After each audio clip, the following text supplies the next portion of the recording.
Okay. Hello, right, I think we'll get started. It's just gone 3 o'clock. Hello, everyone who's watching. My name's Jack Blanchard. I'm editor of Politico's London Playbook morning email, and I'm delighted to be starting our first London Playbook virtual event, given that none of us are really allowed outside of our houses. And I'm joined today by Nick Timothy, who, as you will all know, spent a year in Downing Street as Chief of Staff to Theresa May. And at that time was one of the most powerful people in the country. We're going to have about 40 minutes with Nick today talking about his time in Downing Street, talking about his time in the Home Office, and about his new book, Remaking One Nation, The Future of Conservatism, about his ideas for the future of the UK. If you want to get involved, we'll be taking audience questions through the Q&A section on Zoom. If you post questions on there, I'll keep an eye on it and I'll read some of them out to Nick and see what he's got to say. Nick, before we get into your time in Downing Street, I want to talk about what you think about the situation in Downing Street today. You've been there as Chief of Staff, the most important position after the Prime Minister. You know the scrutiny, you know the pressure of that job. Did you feel some sympathy for your successor, Dominic Cummings, when you saw the pressure he was under the past week or two? Still on mute. Sorry, I thought I'd changed that. There we go. That's the first time I've done that in the Zoom meeting era. So it's an important part of the process. You've got to do it once, man. It is.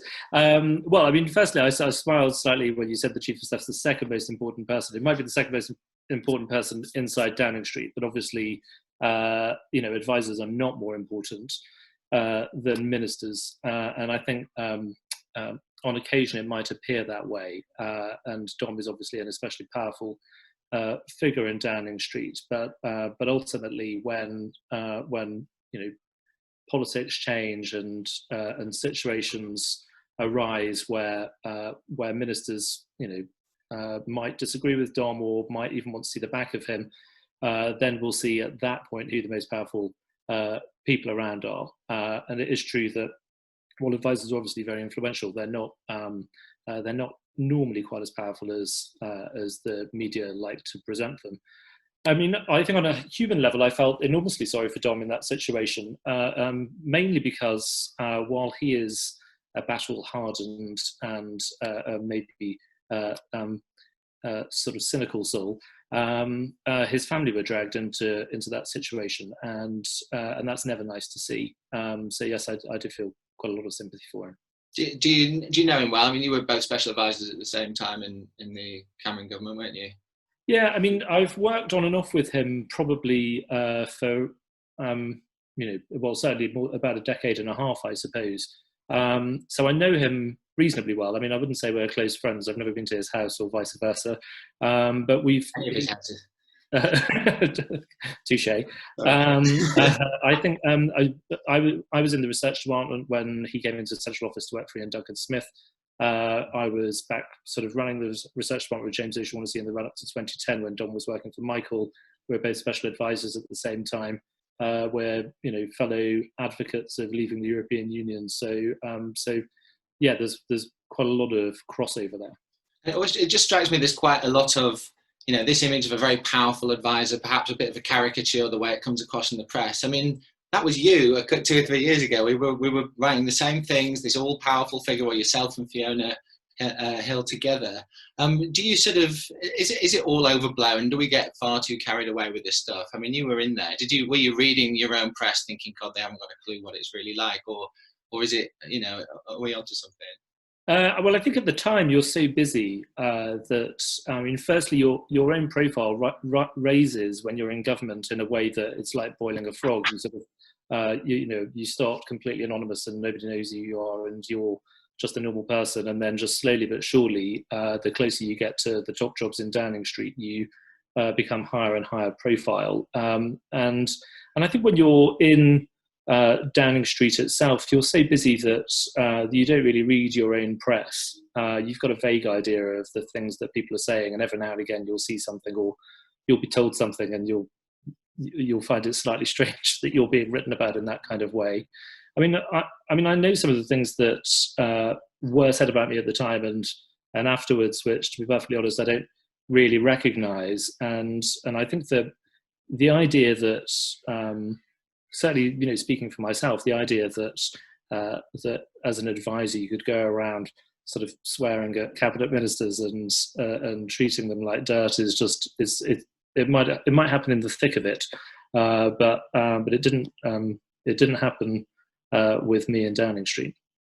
Okay, we'll get into that in a minute. When you're looking at Downing Street now, you look at the crisis that they're having to deal with the last few weeks and months.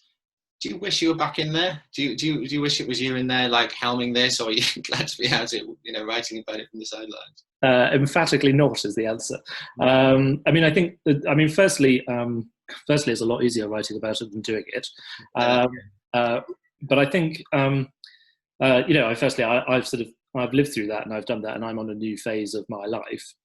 So I don't yearn for those days or anything like that.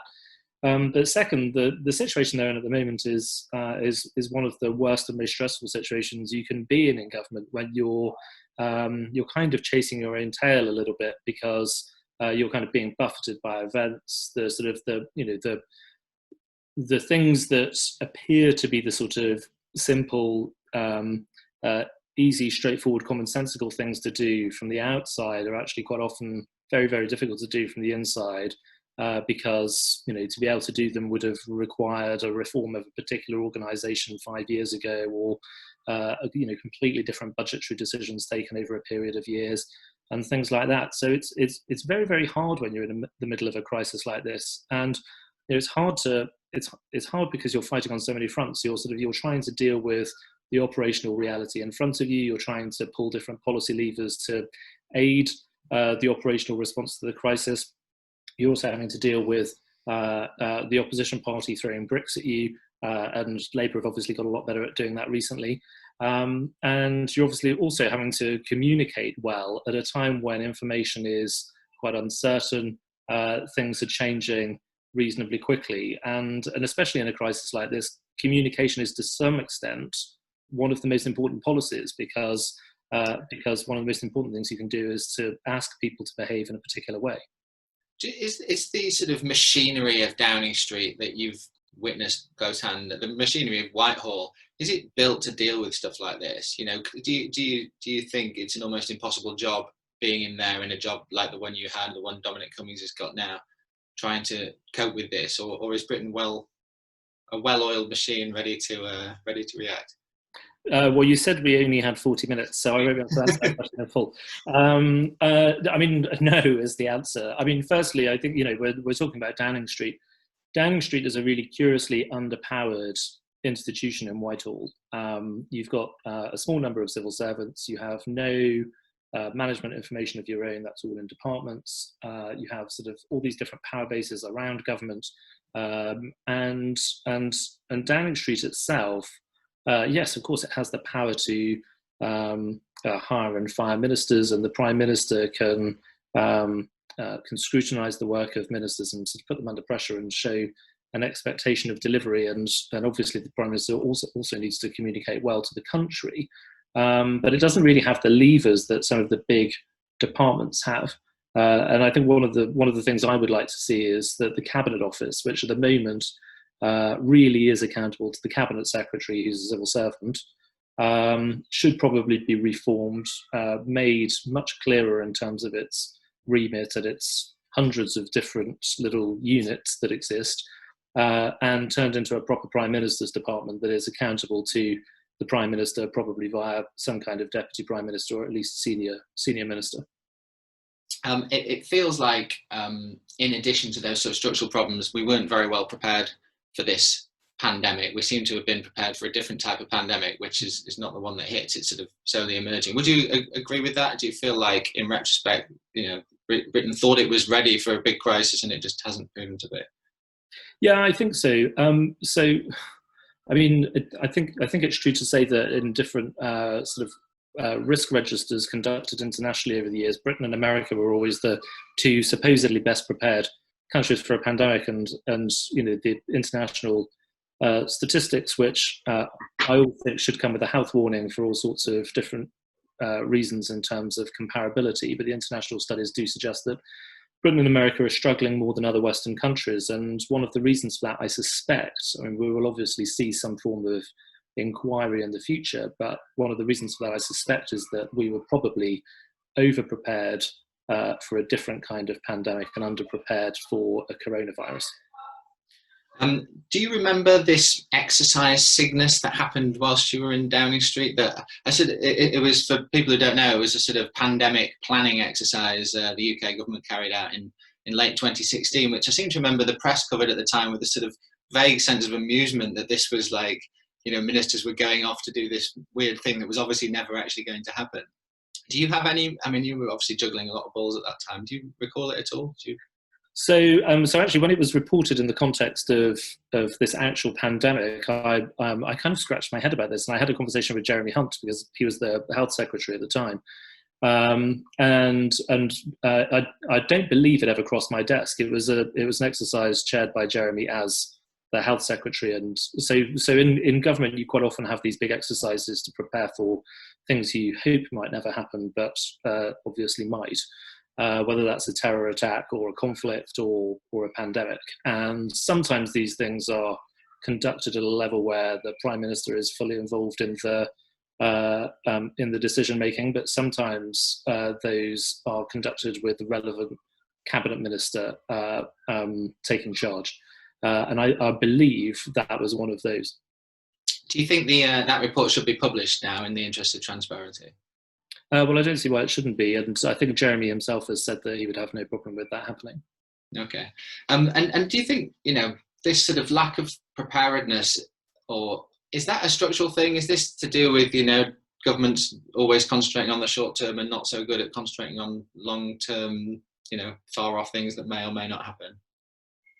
Well, I think it is. I think it probably is true to say that that governments find it difficult to look too far into the long term, and, you know, quite are often focused on more short-term things. Partly that is because if you think about the multiplicity of things that can happen over a long-term period, you would never really get anything done if you were fully prepared for absolutely all of them. But I think if we're talking about the extent of preparedness, if you look at some of the countries that have done well with this, you know, Germany is probably the obvious European country to compare ourselves to. I suspect the reasons are actually quite deep and systemic. So they're to do with the fact that Germany has a very significant industrial base, which gives it massive diagnostics capabilities that just weren't available in Britain, and that was one of the reasons why the original test and trace policy was abandoned. But also, I think that in Germany, there's the health system is quite decentralized. I don't think we've ever really settled on the right kind of geographical units around which to organise and hold to account the NHS. And also, there's a much stronger sense within the kind of decentralised structure of Germany of social partnership between business and government and society at large. And if you look at what happened in some of the different Länder in Germany, the sort of extent of cooperation between business and the state pretty much immediately when the threat became clear, I don't think you can quite say that happened sort of in advance and really clearly in Britain. Mm-hmm. No, I think that's right. Okay, let's get into your time in office, because we haven't got too long to speak today. The introduction to your book sort of deals with your year in office and the things that went well and things that didn't go well. It's pretty searingly honest at times. Do you look back on that year with pride or with regret? Sort of, what's your sort of, now you've got a bit of distance from it, how do you, because when you're in the middle of it, it must be very hard to process even what's going on, I guess. Yeah, well, I mean, I should say a very good friend of mine likes to joke that my political memoirs should be called the Downing Street Year. Yes. Which I think is a bit mean, but on the money. Look, I mean, it's very difficult to look back at that time and say, oh, well, that was a success. So actually, to be honest, I don't really take very much pride in it. I felt like I gave 5 good years in the Home Office. And at the end of that, I felt like there was quite a lot we got done. And I was quite pleased with it. Obviously, we made mistakes along the way, but overall, I would say a good period where we achieved things. And in Downing Street, I don't think I can really say that. I don't think there are any sort of lasting consequences in policy terms or things that were delivered for the country in that time. So no, I mean, I don't look at it in that way.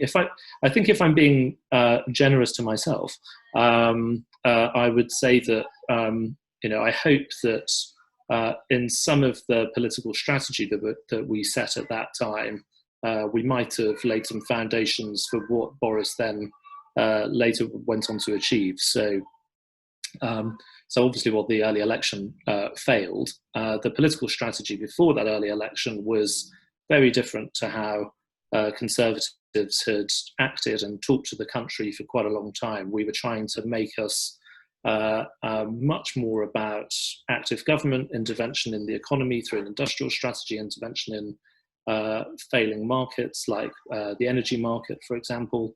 We're much more interested in and tried to talk directly to provincial Britain. And we were, unusually for Conservatives, quite open about talking about social class. We talked about trying to help working class families much more. And when we were in Downing Street and we were pursuing that political strategy, it seemed to be pretty popular. We then screwed up the election, which is obviously well documented. But I mean, I think there are similarities between that strategy and some of what Boris has tried to do since he became Prime Minister. Yeah, I totally agree with that. I sometimes look at it thinking they're just doing what you said you wanted to do, but with with a smilier face at the front, maybe. You went in at a very difficult time. You had a very small majority, a very divided party, a huge, geopolitical thing that then had to be done on the back of the referendum. Do you sort of feel like you were victims of circumstance, or do you feel like there were big mistakes that you and the Prime Minister and Fiona made that it could have all been so different?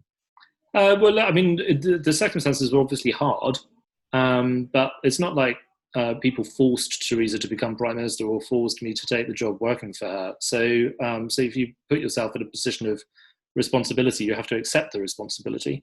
So I don't think anybody should feel sorry for themselves about how tough it might be. But I mean, I think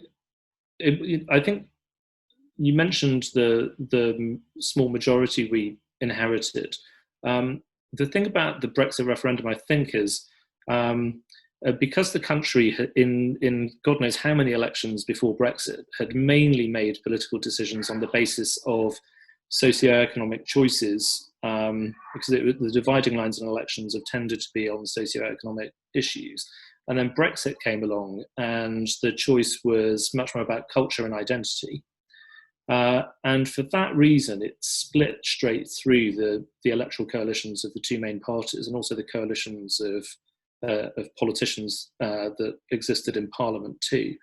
And I remember from the leadership contest onwards saying, I don't think we're going to get any kind of Brexit deal through Parliament because there won't be a particular reason for Labour to support a Tory Brexit deal.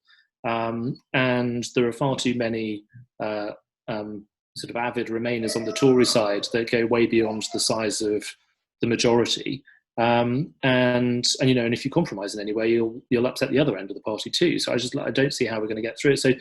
So we wanted the early election in order to try to change the parliamentary arithmetic. And Theresa didn't want to do the early election for quite a long time. And it wasn't until she sent the Article 50 letter and she made a statement in the House, and the atmosphere was just quite grim, I think. And she sort of read the mood in the House. And I don't know this for certain, but I think that was the moment where her mind changed and wanted the early election. So I think that's the kind of explanation of the kind of parliamentary context. But again, we've got limited time and we can talk about mistakes as well, but there's quite a lot of them. Sure. There's a question from one of our viewers, Rob, which just follows on for that, asking who proposed the election and how much convincing Theresa May needed. Did you sort of have to talk her into it a little bit? Was it a slow process of working around saying, come on, we really need to do this? Yeah, I think, to be honest, maybe it's different for different advisors and ministers. I'm not really sure that you the language of sort of talking her into it is really how these things work. It sort of rather suggests that the sort of the cliche about the powerful advisor that I'm afraid is really true. I mean, as I just said, I mean, it came up back in the leadership campaign, and she said she didn't really want to go there, and so it wasn't discussed for quite a while again.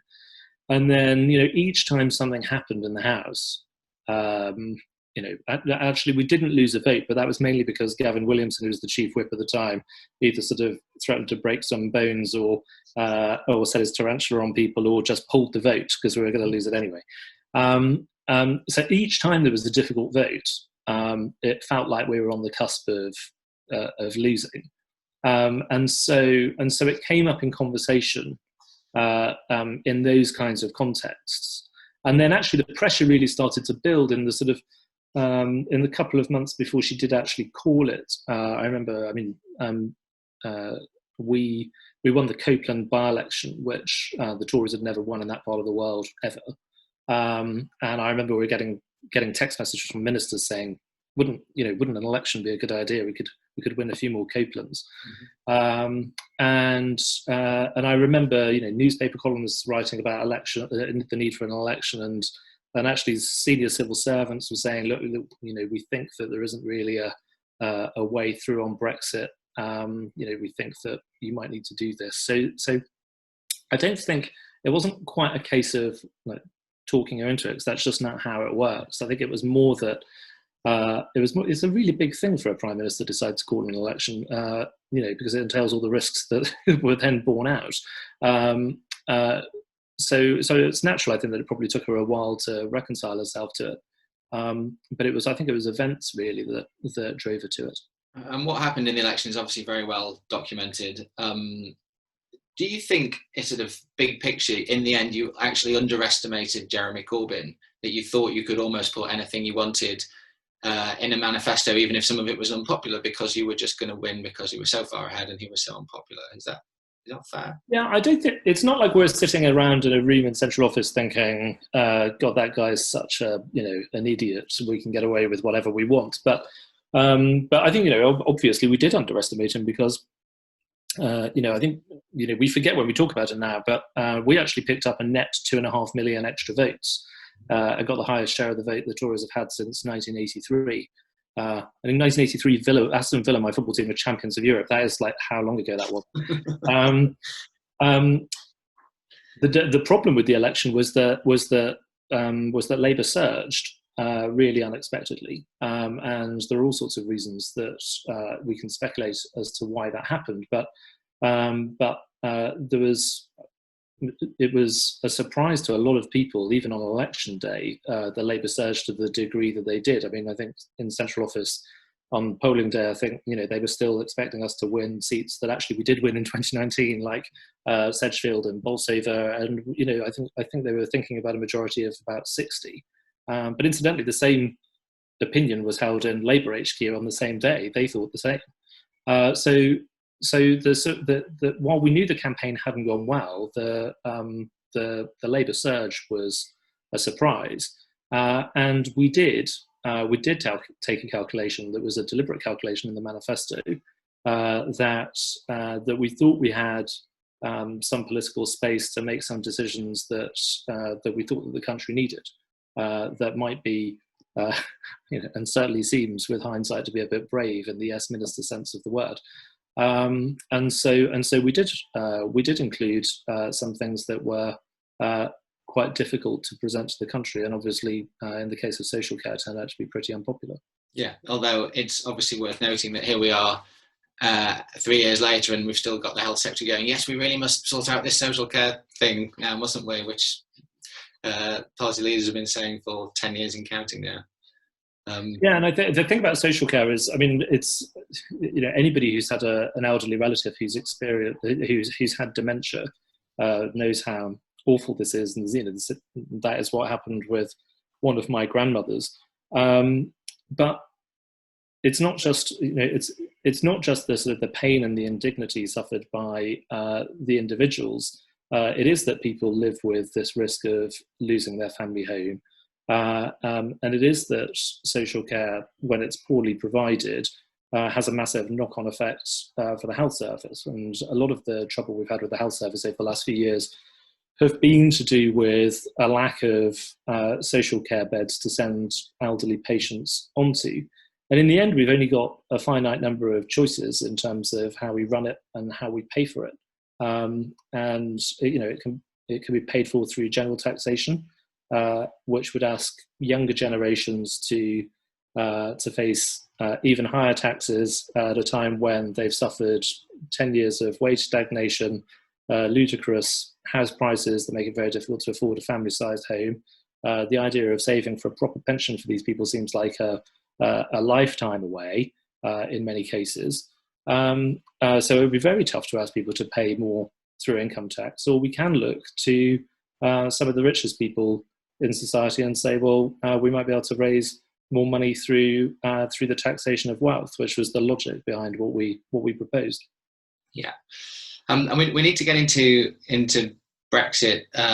You felt like you were pretty much driving UK Brexit policy in that first year from Downing Street, at least in part. Did you come up with Brexit means Brexit? You wrote some of those speeches, didn't you? Yeah, I confess I did come up with that awful phrase, which is probably as irritating as levelling up now, but it's been repeated so often. It's quite a funny phrase. It says something about politics, actually, because it was originally written to in the Tory leadership election to convince Tory Leave-supporting MPs and members that Theresa understood that Brexit really must mean Brexit, having been a Remainer.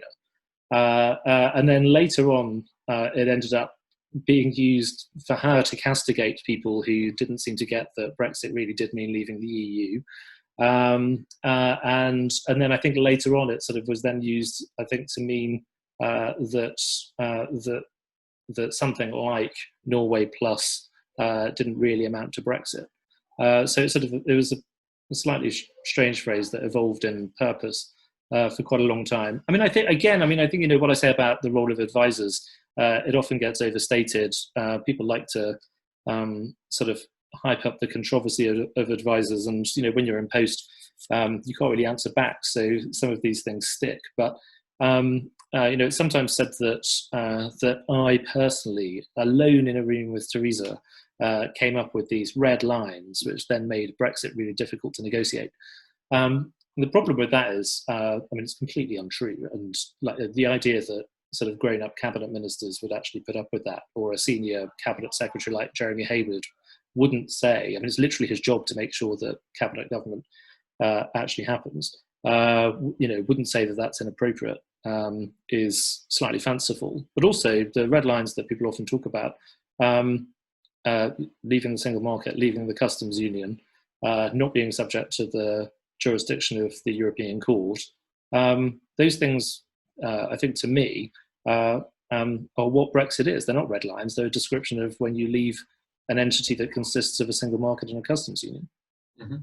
And do you think there were mistakes made in the way it was? You set the structures up straight after going in retrospect, the setting up of DexEU and putting David Davis in there, then having this separate sort of negotiating team coming out of Downing Street. As you then watched it play out through 2017, 18, 19, did it go as you had hoped, or do you think it didn't? No, structurally it definitely didn't. And actually, I think when I was still there, there wasn't quite this kind of split power base between Cabinet Office and DexEU, because Ollie Robbins was still the permanent secretary of DexEU at that time. That changed later. The purpose of setting up the Brexit department was to make sure that institutionally there was a department that saw its purpose as leaving the European Union, because there was a concern that the Foreign Office might want to sort of compromise every aspect of Brexit away. And so we wanted a department that saw its purpose as delivering that. But also Theresa, there was a political angle too. Theresa is somebody who had backed Remain, promised the party in the leadership election that the Brexit department would be led by a senior Conservative MP who had backed Leave, and so she appointed David Davis to that job. The problem thereafter was, she did stick to that promise. She created the department and she appointed DD, but she never really let him lead the negotiations. She saw that as Her job in the end, which I think is understandable, the Prime Minister ultimately is responsible for something like that. But she wanted to work through Ollie Robbins, an official, and not DD, the politician. And I think that breached the spirit of the promise she made, to be honest. I've got a question here from Lloyd Mulkerins. What do you think of the direction the current government's taken the future relationship negotiations with the EU? Are you pleased with the way it's going? Are you surprised with the way it's going? What's your thoughts on the current state? I'm quite content with the way things are going, and I'm not surprised. Because I think Theresa's approach to the negotiations was very much, if you act reasonably, and you make unilateral concessions, as she did on certain things, then the EU will behave reasonably back, and that's not really how things panned out. And so, unreasonable. Well, I mean, it's an adversarial process. And I'm not altogether surprised that they have behaved in the way they have. They're tough negotiators, and they've behaved to some extent as they would with a third country in a trade negotiation. But they've done it with extra aggression and sometimes emotion, I think, because this is the first instance in which a country has chosen to leave the European Union. You think they've been more aggressive and emotional, and they might be dealing with another third country that was never part of the EU in the first place? Well, that's definitely the case. I mean, obviously, when they negotiate with the Canadians, for example, they're negotiating, a future free trade relationship that brings the two countries closer. The negotiations that we've seen over the last few years have mainly been about extricating Britain from the European Union, and therefore things growing a little more distant between us before then going on to negotiate the future relationship. So I think it's kind of understandable that they would be like that. But the Boris, plus David Frost, etc., negotiating strategy, I think has been more robust. And I think, while in the end with the withdrawal agreement, it is true that Britain moved in order to get the deal, it's also true that Europe moved too. So I think to be honest, I think it's a more sensible way of approaching the negotiations. Two more questions about the past, and then we'll talk about the future. You talk about the way Theresa May approached the negotiations, the differences with Boris Johnson. We've talked about the election and what went wrong there. In the end, was Theresa May a much more limited politician than you realised or perhaps needed her to be? Or did you always know in the Home Office and going into Downing Street that some of these problems that eventually emerged might emerge in the way they did? That's quite a tough question. If I were Justin Trudeau, I'd give myself 20 seconds to answer it. We were always aware of her strengths and weaknesses. It was always the case that she wasn't in the Premier League of cabinet communicators, for example. And so the political strategies we set in the Home Office days took that into account, and the interventions she made were less frequent. They were quite often speeches with questions. We made a virtue of doing things in the House a lot, rather than lots of TV or radio interviews, because, to be honest, she never felt very comfortable or confident doing those. And we did something similar in number 10, which I think sort of early on at least seemed to be okay, because it seemed like it was playing to her sort of perceived strengths as a serious woman who liked getting on with the job and wasn't so interested in spinning everybody. But in the end, I think that kind of ran out of road, because at really big moments and certainly during an election campaign, you need to be a constant communicator. And the honest truth is she's not a brilliant communicator. And correspondingly, that is actually one of Boris's big gifts. So the tale of the two elections probably brings that home a little bit. There are probably some other things too. I mean, I think when you're running a department, you can be very controlling about the stuff that's going on in the department, you can run a very tight ship. In Downing Street, it's pretty different. I mean, I think you basically, I think in the book I sort of compare it to conducting an orchestra. You write the score, but then you have to ask the musicians to play, and you can't play every instrument all in one go, which I think sometimes she fell in the trap of trying to do.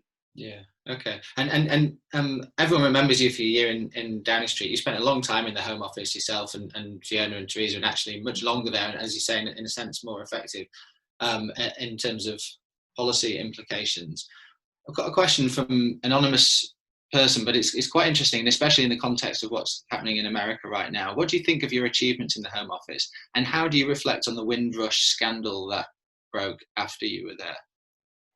Yeah, I think, well, I'll deal with Windrush first. I mean, the Windrush, I assume all the viewers will be familiar with it, but Windrush was this very sad story in which mainly black Brits found themselves in difficulty, whether it was either trying to sort of rent a house, or in some cases, even if they were facing the threat of deportation when they shouldn't have been, because they didn't have the relevant documentation proving that they were legally in Britain or legally British, which is actually a sort of strange situation arising from the old imperial citizenship rules, but also a decision taken some time ago to destroy old papers that might have proved that they were in the country rightfully and legally, and a lot of people suffered for it, which is absolutely terrible. This is sometimes taken to be, it's sometimes used as an attack on Theresa and the Tories for somehow sort of deliberately bringing this about. Which creating a hostile environment, didn't she? Yeah. Legal. Well, yeah, I'll come on to that. And I don't think that's right or fair for a couple of reasons. I mean, firstly, the hostile environment policy is so called because rather than trying to locate, arrest, and deport your way out of the problem of illegal immigration with so many illegal immigrants in the country, really what we need to do is to try to make the country harder to live in if you are in Britain illegally. And what used to happen was you could be an illegal immigrant where one part of the state was looking for you to try to return you to your home country. But another part of the state was giving you a national insurance number to work, a driving license to get about. You were able to open bank accounts, rent houses completely unmolested. And the logic of the hostile environment policy, which began actually under Labour, under John Reid in the 2000s, was that we should make it harder for people to live in the country illegally, which I continue to think is a sensible policy.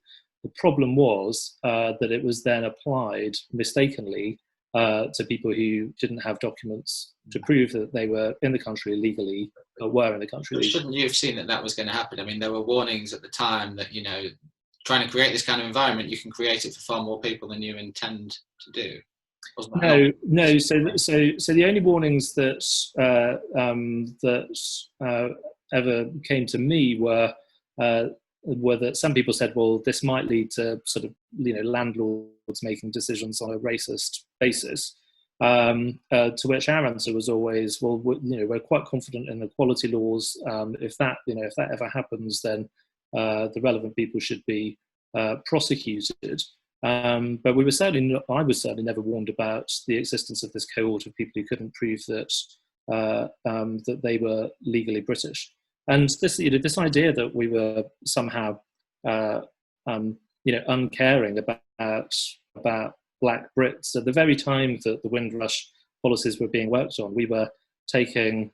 We were spending all sorts of political capital on trying to reform Stop and Search so it didn't unfairly target black people, and we're taking all sorts of action on trying to reduce deaths in police custody and to stop people with mental health problems who were disproportionately black from going into police cells and being taken to health-based places of safety. So So the political attack, I think, is unfair. But the important thing to remember is there were human beings in the middle of this who were treated badly, and that's obviously very wrong.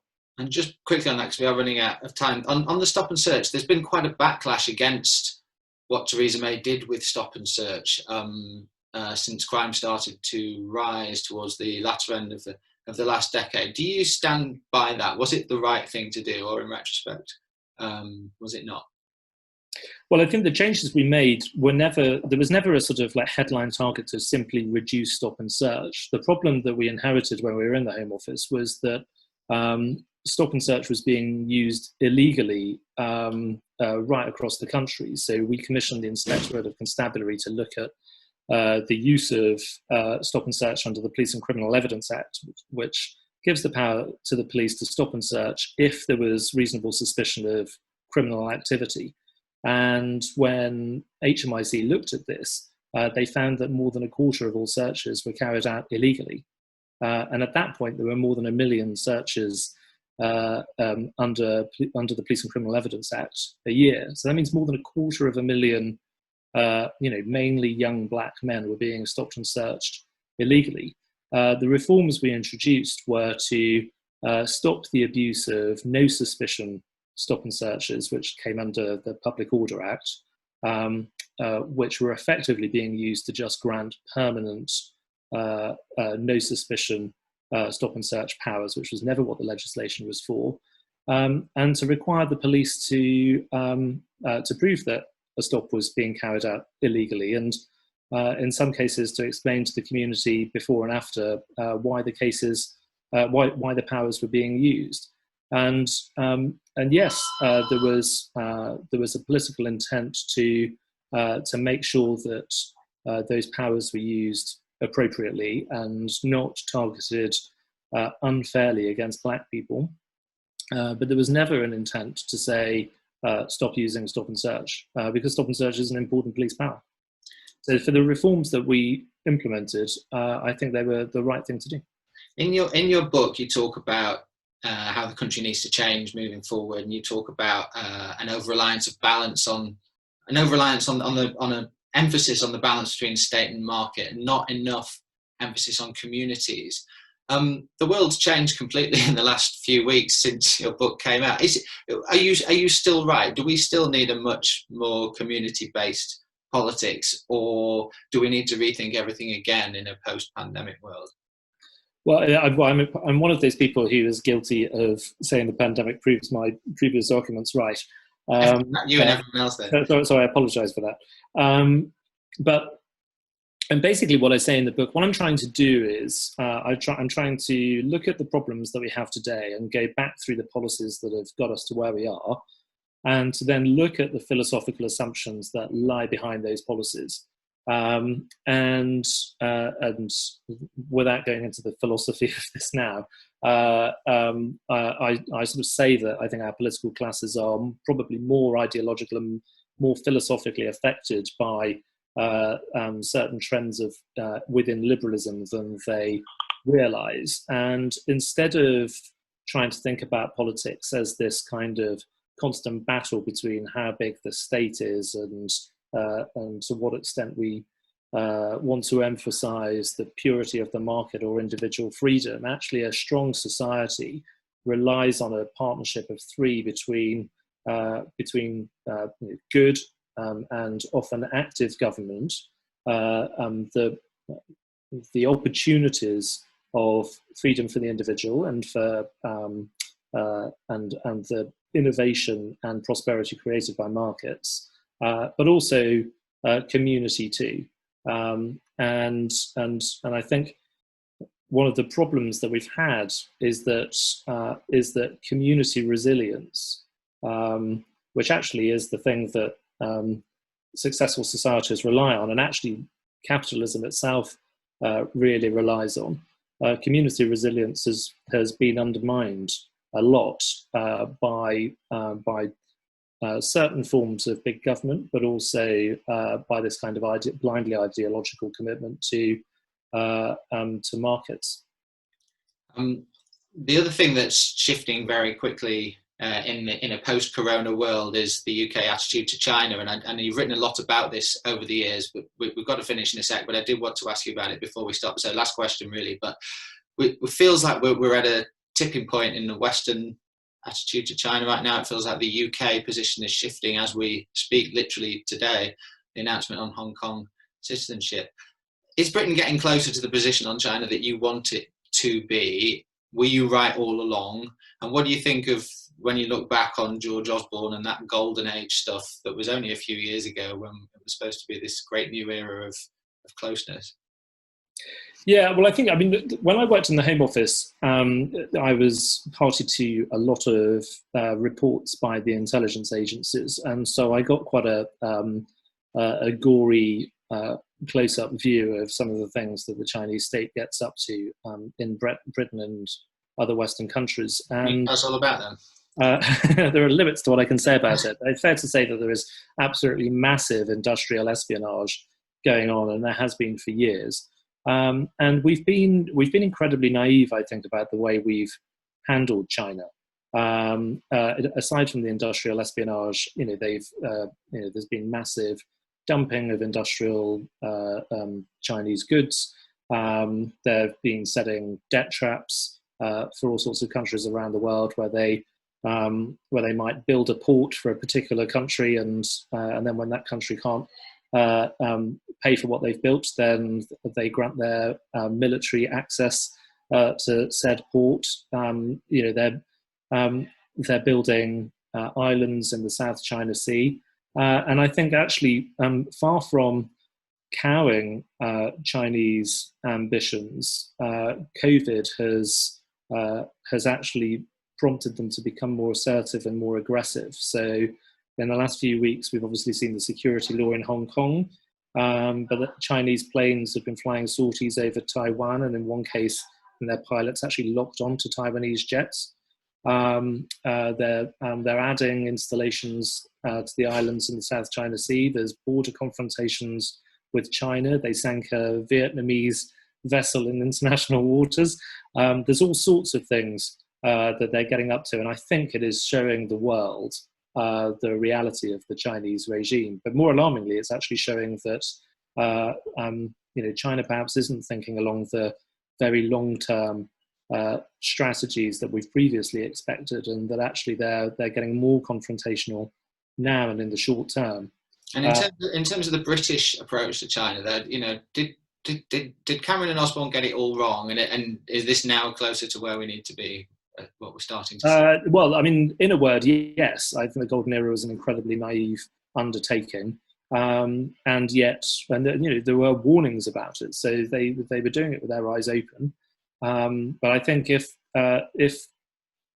this whole experience with COVID has been awful and painful for so many people, and the economic repercussions will last a long time, but if one of the good things that can emerge from it is that we correct our relationship with China, become more realistic, and learn to protect ourselves and defend our values and interests and those of our allies, then I would welcome that. Okay. All right. It's been 50 minutes, and I said it would be 30, so we better stop there. But thanks very much for joining me, Nick. I hope you all enjoyed it, and there'll be a good write-up in Playbook in the morning for those of you who want to scan back at what's was said. So thanks for taking the time. And we have another event coming up next Monday, so there'll be more details in Playbook on that. Okay, thanks very much. Cheers, guys.